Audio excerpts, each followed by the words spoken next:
I love the Daily Mail. Yeah. I love the way you guys do news. You cover a lot of U.S. news, and the format is better than 90% of newspapers. Yeah, because it's very straightforward. They put up, 1,200 stories a day. Yeah. Nothing stays up for more than 24 hours. It's very addictive, but very comprehensive. Doesn't really A lot take of gossip. I like a gossip. lot of gossip. It doesn't really take your view. It lets you make your mind up. It just tells you what's going on. Yeah. All right. So for 8 months here in America, and you know Donald Trump. You don't always agree with him, but you like him. Right. You think he's mischaracterized by the media? Oh, my God, it's unbelievable. I mean, you've known him... Over 2 decades. Right, so I've known him 10 years. I was on first season Celebrity Apprentice. You won. The President of the United States made me his apprentice. What more could you want in life? Right. But I came to know Donald Trump very well, and I just find the characterization of him as some kind of monster, the sort of the new Hitler, as I keep being told. A, it's offensive, to anyone who had to suffer from what Hitler did. B, he's not a monster. This is a guy who's a very successful businessman. You and I know he's a good family man. Fundamentally, he wants fun. But people don't see the fun that if you're with him. It's a lot of fun. A lot of fun. And now he's the most powerful man in the world, and he wants to be a success. What I don't like is what looks like the combined will of many sections of the media to not just beat him up because they're all making tons of money by beating him up, whether it's New York Times subscriptions flying through the roof or Colbert, who beats him up every night, is doing great ratings. He is a comedian. Right. I've got no problem with any of that. That's all fine. Just be honest about why you're doing it. Right? You're doing it to make money. But where I have a real problem is where it descends into a sense that I'm getting of a will for him to fail.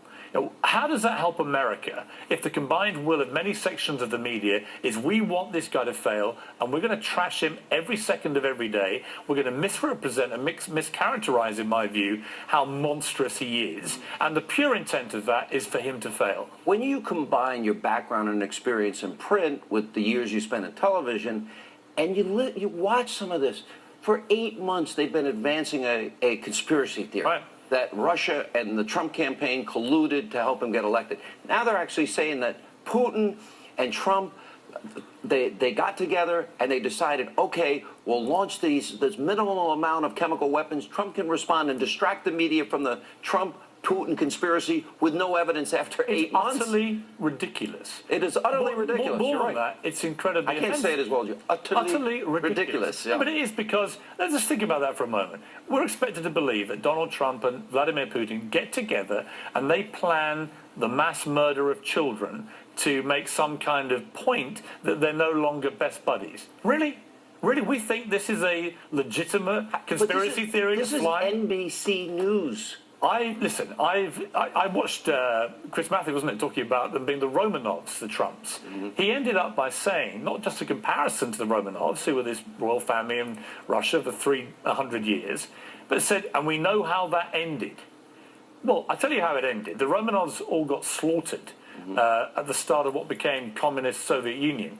They were slaughtered with guns and knives in a most brutal and disgusting manner.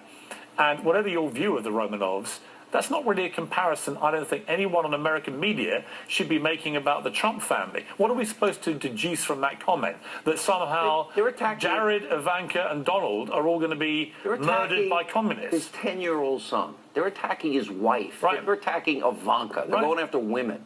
To me, it is just a new low. Look, I've said the words on this program often, journalism's dead, and I really believe that.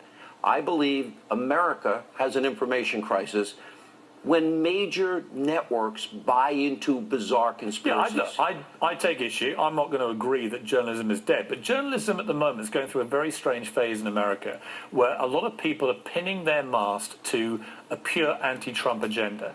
The guy won a free democratic election.